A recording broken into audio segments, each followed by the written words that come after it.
एक travel blogger था निखिल। उसे देश और दुनिया घूमने का बड़ा शौक था। वह अकेला ही घूमना पसंद करता था।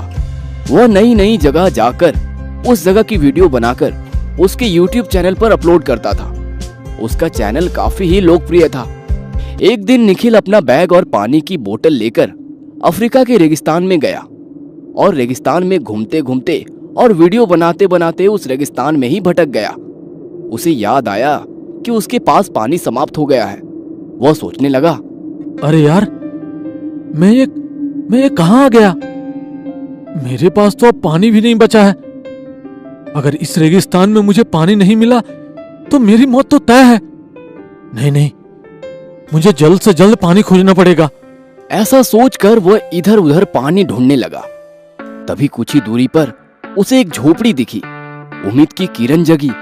वह थके हाल में उस झोपड़ी तक पहुंचा, पर उस झोपड़ी में कोई भी नहीं था। झोपड़ी खाली थी।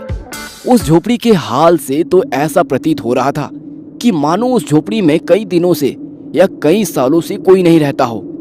निखिल झोपड़ी के पास गया और उसकी आंखें चमक गई, क्योंकि अंधा मांगता एक आंख और भगवान देते दो आंख। ऐसी स्थिति हुई उसकी, क्योंकि उस झोपड़ी के पास एक हैंडपंप था।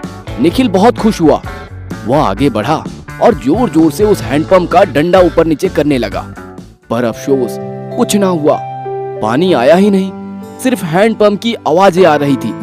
आखिरकार निखिल उदास होकर नीचे बैठ गया और वो सोचने लगा, अब मेरी मौत तय है। यह आखिरी उम्मीद थी। पर ऐसे खुद से बातें करते करते उसे एक कोने में कांच की बोतल दिखी। फिर से उसमें उम्मीद की किरण जगी। बोतल पानी से भरी पड़ी थी और उस पानी की भाप ना हो इसलिए उसे अच्छी तरीके से पैक किया हुआ था। झट से वो उठा और पानी की बोतल हाथ में ली। जैसे ही वो बोतल खोलने लगा, उसकी नजर उस बोतल पर लिखे एक स्टिकर पर गिरी।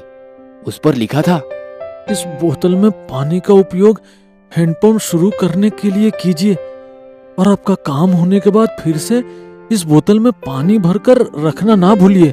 निखिल ये पढ़कर हैरान पड़ गया।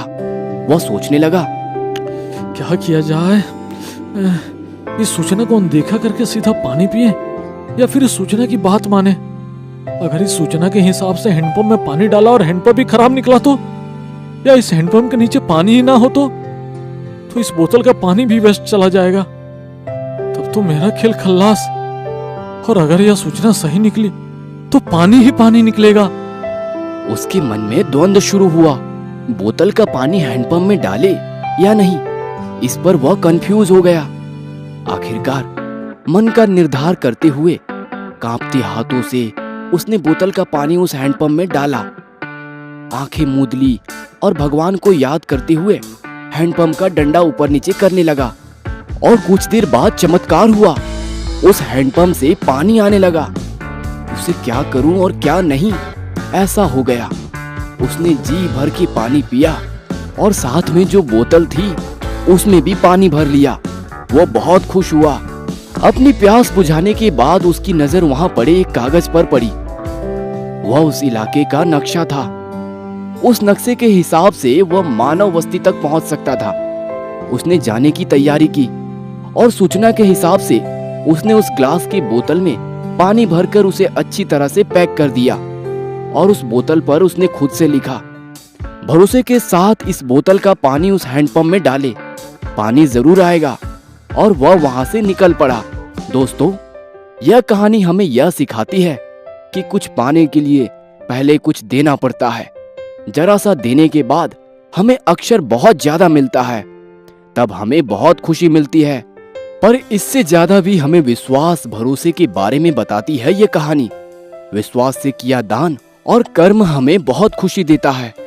निखिल ने विश्वास जताया, तब उसे यकीन ही नहीं था कि उसके काम में लाभ होगा या नहीं।